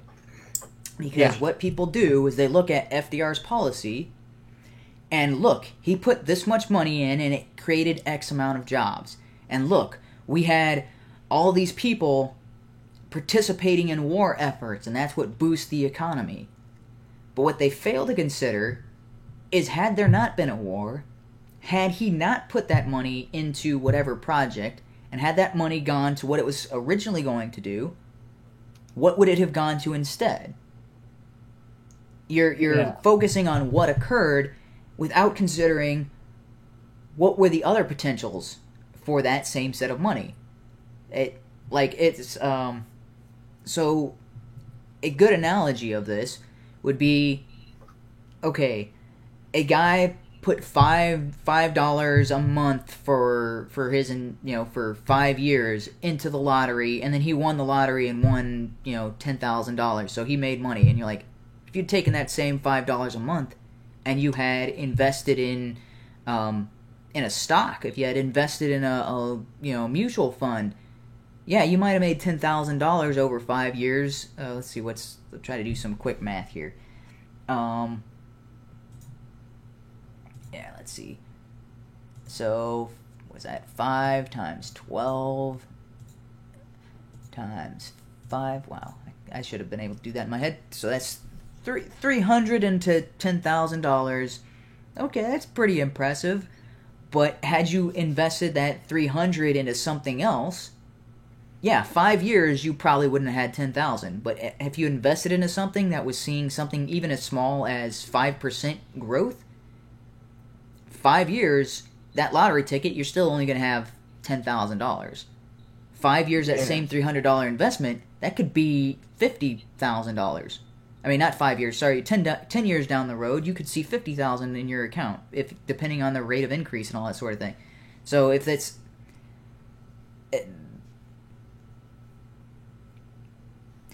There is you only see the initial benefits, and you don't see that, well, had you done something else, the benefits would have been greater. You're not looking at that.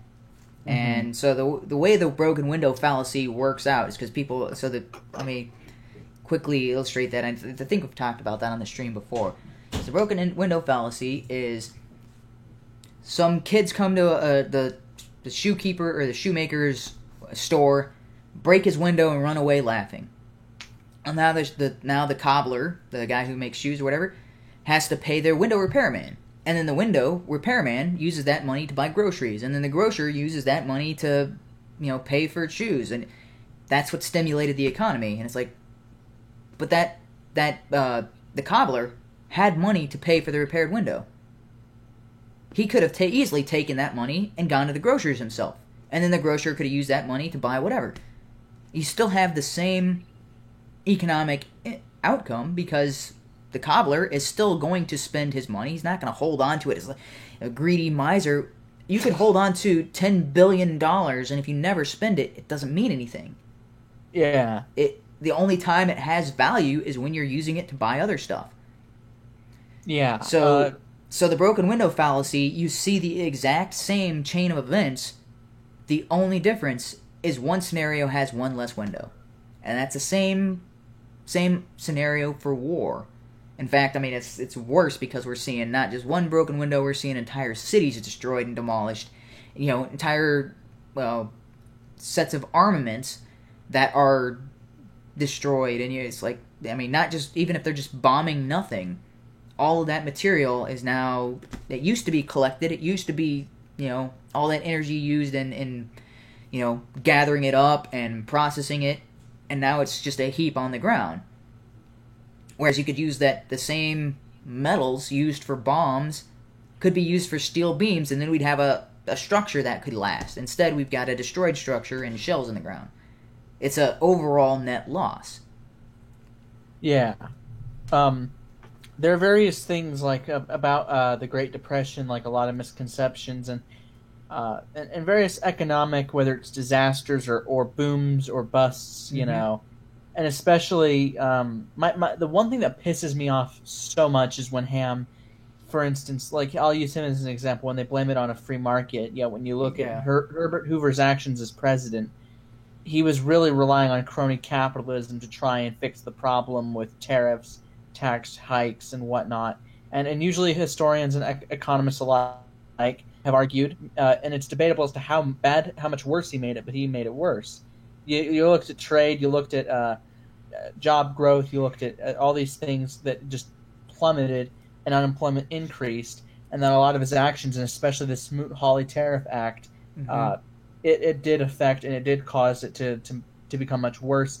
And the thing that just angers me the most is you hear him argue that it's corporatism, not capitalism, that is the problem with society, yet he says that the free market is to blame, yet the two...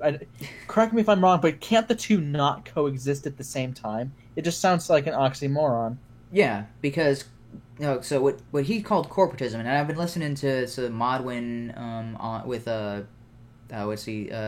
Dark-Con has been on Modwin, and they were talking about this exact same issue.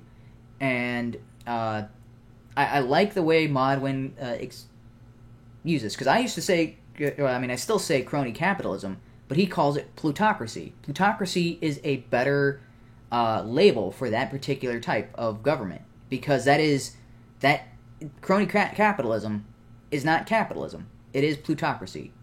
It is government control over a specific industry. It is government intervention over the free market. Plutocracy is a much better description of what we see going on. Crony capitalism acts as if what we see is still capitalism when it's not. So plutocracy is a better explanation, or is a better definition, or defining term, or category for what we're seeing. And plutocracy and capitalism cannot coexist, because plutocracy is restraints on capitalism. It is directly opposed to capitalism. The more plutocracy you have, the less capitalism you have. And that's the same, what you were calling crony capitalism. Yes, the more cronyism you have, the less capitalism you have. You cannot increase both at the same time. So even though, let's see, so what Ham likes to do is like to blame, he uses a lot of talking points from socialists, and Even on the Yeah. Modwin stream, I've noticed some of the guys on there like, "Oh no, what are you guys doing? You were so Yeah. right and so accurate, and you were talking about historical context." And then you pull that, and I need to get on that stream one of these days and just talk about it. I'm like, no, you guys, I don't know what you guys are talking about. 'Cause Yeah. they tried to say that trading, or one of the guys was trying to say that when you trade for equal value, and I'm like, no, that's impossible. It's impossible to trade for equal value. Because there is so here they were trying to say if I trade. Like, let's say I've got chickens and you have cows, and I trade 3 chickens for your cow. One of the guys was saying, well, that's an equal exchange of value. And I'm like, how? How could it possibly... The price of a cow is not 3 chickens. The price of a cow could be 5 chickens, or 10 chickens, or 100 chickens. Yeah. The price is not fixed. There is no equal value of chickens to cows. Yeah. I mean... Yeah, it's kind of hard to to determine a fixed price. Yeah, there you know. isn't. Yeah, I got this computer for $200. I found one just like it for $400 on I think it was eBay, and it's like there's some places like you could find something that is and what there's some products that are very similar. Like I got this microphone for $50. This one was for $200 at Best Buy. Yeah. There's certain things where they're the same, but in different places they are of different value because value does. I think value can have some subjectivity to it. No, not some subjectivity. It's entirely subjective. Yeah, and that's what Marx failed to understand because he that's the labor theory of value, right? And this is something I don't know if Ham actually has said the labor theory of value. It's something that he seems to keep arguing in favor of when I'm hearing these. Some of the things he's saying about capitalism, some things he's saying about why we need to put restraints on things, because value is it's almost entirely subjective. It's more subjective than not subjective. There are certain things that are objectively worthless and certain things that are objectively valuable. Like diamonds are not worthless. Diamonds are objectively valuable. But they're not $1,000 a carat valuable. Diamonds are super plentiful. They are everywhere. They're valuable because they have useful properties. They are not as valuable as gold or silver. Gold and silver are much more limited, and gold and silver have valuable properties too. But diamonds are everywhere. Yeah, something's value can increase the more scarce it becomes. Yes, like fresh water is very valuable to many. Because of how scarce it can be. Yeah. Various species can be considered valuable because of how rare they are. Yeah. And people's attitudes of things do change when they become very scarce. So here's another one. Air. You cannot live without breathing for what? Like a minute? 2 minutes? How long can you hold? What's the longest somebody can hold their breath? Like, okay, let's say 6 minutes. So you cannot live without breathing for 6 minutes. Well, all right, let's even go 10 minutes, right? You need to take at least one breath every 10 minutes. What's the price of air? Free. When do you notice that air is when you're not getting air, it becomes super valuable, right? When you're underwater, you will, and if somebody's holding you down, you will kick them in the balls to come up for a breath. Yeah. Okay. So I googled it. It's 5 to 10 minutes of not breathing. You're likely to develop serious and possibly irreversible brain damage. Yeah. Okay. So you can go like a couple of days without water. You cannot go 10 minutes without breathing. Which one is more valuable? Air is more valuable, but you won't pay for air. You will pay for water. I pay for bottled water. Yeah. I pay for purified water, even though I can go days without drinking water. I can't go 10 minutes without breathing. I don't pay for my air. I will pay for water. I pay for the purified water. I do have a question, though, because this is something like, I think it was either Lapis or somebody mentioned this a few months ago, and I've been kind of wanting to, I don't know, have either an individual stream on it or just quickly bring it up. It was something about automation. Do you think that if, let's say, the socialist nightmare happens and everything's automated and it's just run by machines. Nightmare?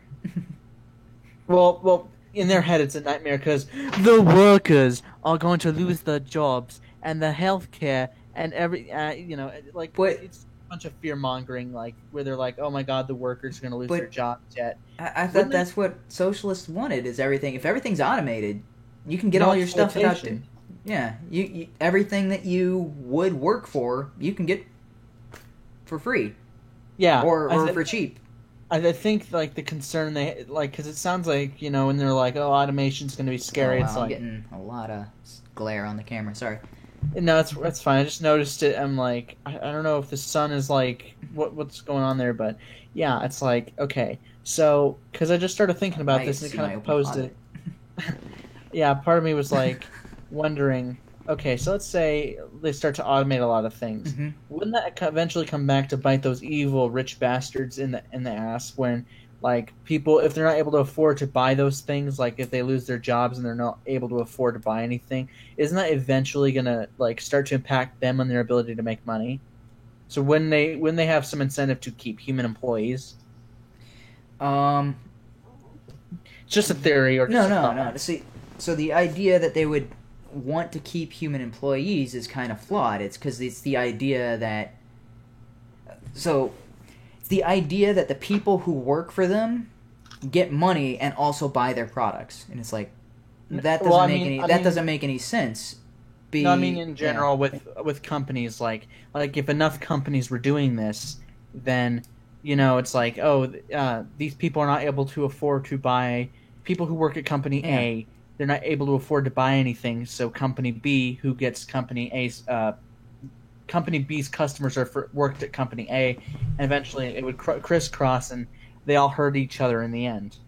I guess I could have clarified that a little better. No, yeah, but I mean, it's still you still have the same principle. So regardless of if they're working for A, B, or C or D, you still have a pool of employees who work for money, and they use that money to buy the things that they worked for. And whether that's a single company or if that's a group of companies, so that's a fundamentally flawed idea that all of the money in the system is self-contained. So so what that means is the employers are paying the employees, and those employees are taking that money and mixing it around among themselves, buying products and then they're siphoning off at the top. That's the view that socialists have of this. So then they're like, hey, we could just get rid of the guys siphoning money off of the top, and then we can just keep circulating. But that doesn't.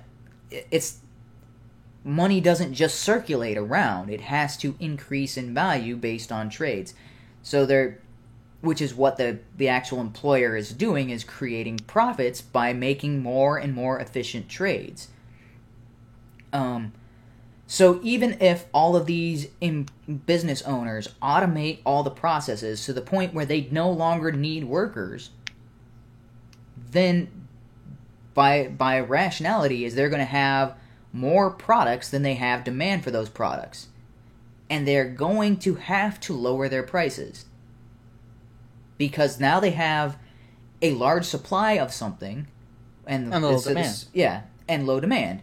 And so supply and demand, in order to increase demand, you lower the price. And then, hey, the people who couldn't afford it now can afford it. And then you have more customers. And then you have more of an incentive to keep producing the product. Yeah. And over time, automation will drive that cost to the lowest possible point. Yeah. And then you'll have a surplus of whatever that item is that they were automating to create. Yeah, there's a guy constantly, because in my world civilization class last year, when I was like, what's your opinion of laissez-faire capitalism or free market capitalism? And he's like, it doesn't work.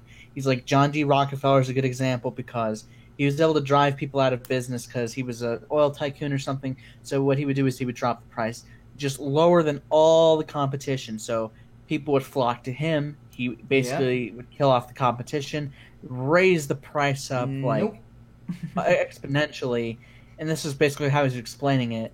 But Rockefeller never raised his price. So Standard Oil and Rockefeller never raised their price. So Standard Oil was J.P. Morgan's company, and the Rockefeller, I forget the name of his company. because it wasn't Rockefeller so the name of the oil company was not Rockefeller, but Rockefeller never raised his prices. I mean, not at least he might have raised his prices, but they were never above market. Like they were never to the point where he was pricing himself out of the market or pricing anybody out of the market. That's I don't know where that myth. Yeah, maybe he raised it, but not like. I think there was a quote from him about roses and blooming and something about that relating to the United States. Yeah, so quoted from him a lot. Yeah, when Rockefeller did increase prices, other companies were also increasing prices. So it wasn't just his company; it was everybody doing it. I mean, so it was based on either the market demands or supply problems, because by increasing the costs, so this is what I was talking about on Saturday so even though this was not really related to the argument, I thought it was related to the argument we were having, but apparently it was completely out in left field. But this is something, when you're talking about monopolies, Rockefeller, as the owner of a company, is trying to maximize his profits. Maximizing your profits does not mean increasing the cost of your goods and services, because you can price people out of the market. So you're shooting for the sweet spot of the most amount of customers at the highest price that you can charge each customer for your product. So if you can only get 2 customers by charging $1 million per thing, you're only going to make $2 million. And if you could get 1 million customers by offering the same product for $3, then offer the thing for $3 because you're making $1 million more than you would otherwise. It doesn't make any sense to, I'm gonna raise my price to $3 million and I can only serve 2 people. You're like, well, you're only making $2 million that way. You could serve 1 million people for $3 each, and you would make more money. I mean, those are just hypothetical numbers, but that's usually what it works out to. Something along those lines is you can usually make more money by offering a cheaper product, or by listing your product at a cheaper price than you would otherwise want. You might want it to be $50, and maybe dropping it to $49. Well, instead of making it'll increase your customer base to the point where you're like, oh, well, at $50 that's the price I want to charge, but at $49 I get more customers and I make more money. Then I want to have it at $49. It doesn't make any sense for me to raise it up to $50. Yeah. I mean, a lot of these things, like when people talk about economics, usually in history class, that's kind of like the average talking points. Like FDR was pretty great, Hoover was shit, which, I mean, he was terrible, but the myth, like, people act like he didn't try to fix the problem, and then they mentioned John D. Rockefeller in arguments for, like, more regulated government and whatnot. I mean, I think that in general, people, they say you're a meme if you bring up Venezuela, yet they decide it's okay to bring up something like the other country. What was that one Somalia? You're a meme if you bring up Venezuela, but bring up that country, Somalia, all day long. But, and again, that goes back. So that does tie it back to, and I think this will be the last topic we talk about before I sign off here. That goes back to framing. They like to frame it so that way Venezuela cannot possibly be communist. And they like to frame it so that way Somalia absolutely has to be libertarian or anarcho-capitalist. And what I'm saying is either you let Somalia be a representative of libertarian, and also Venezuela is a representation of socialism or communism, or I think it's more accurate that Venezuela is an example of communism/socialism, and Somalia is just an example of a civil war-torn country, rather than, because it's not based on the principles of anarcho-capitalism. Nobody in that society has ever espoused the ideas of anarcho-capitalism. Nobody has said, hey, we are anarcho-capitalist society. They just had a civil war. People in Venezuela were saying, I'm a communist, I'm a socialist. People were praising them as communists and socialists until the collapse. No one was praising Somalia as anarcho-capitalist before their civil war. So I think it's more accurate to say that Venezuela was a communist and that Somalia has nothing to do with anarcho-capitalism or libertarianism.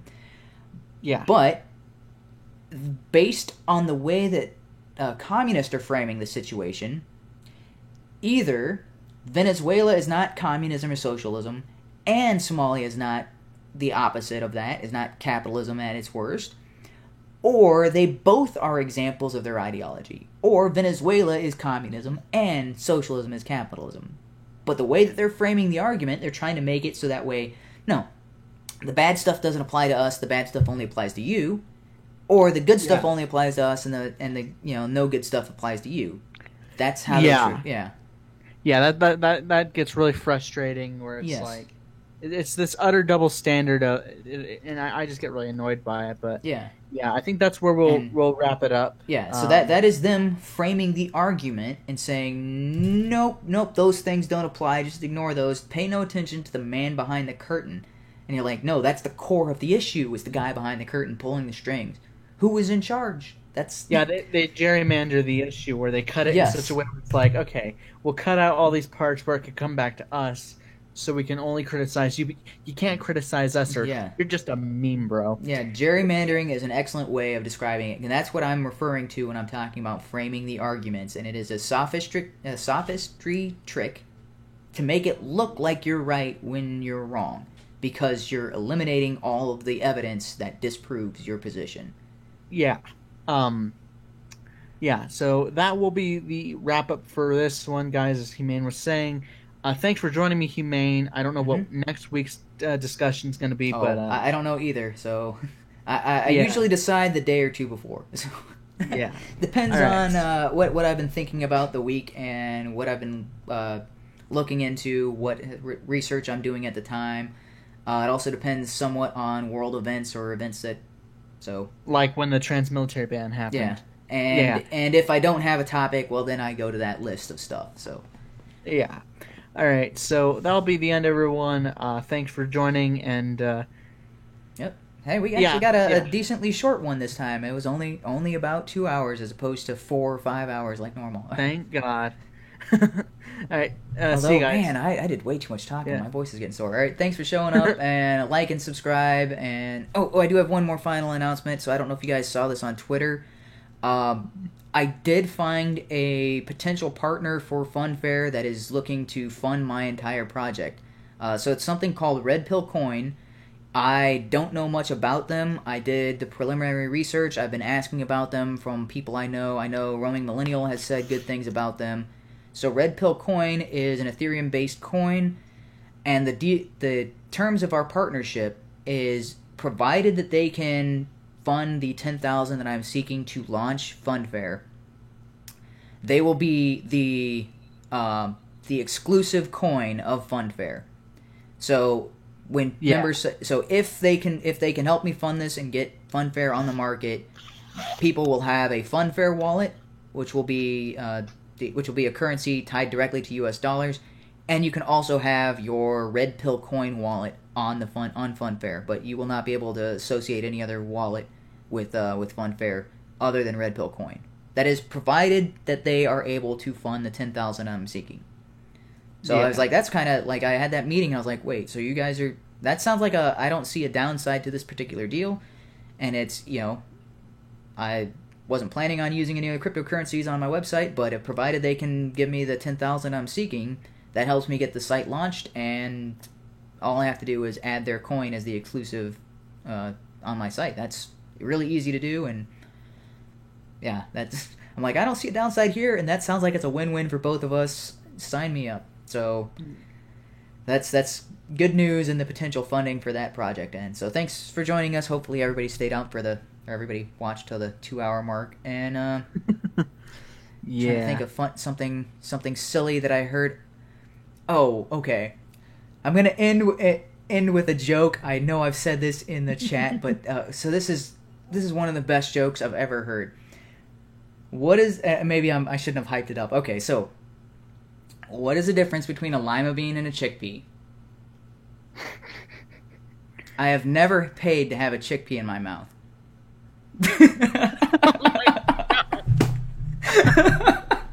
Jesus Jesus Christ, Humane. that is. I was like, dude, that joke just comes out of nowhere, and he's like, oh, dude, that is awesome. Yeah. All right. Oh wait, no, I think I screwed it up, didn't I? Yeah. Okay. Either way, you either say I've never paid to have a lima bean in my mouth, or you say I've never paid to have a chickpea in my mouth. Anyway, You're supposed to say lima bean. either way, the punchline gets through. Yeah. Oh God. Yeah. Anyone who does that needs to get a pineapple thrown at them. All right, that'll be all. Oh, yeah. Sorry. Yeah, I probably screwed it up. Anyway. No worries. Yeah.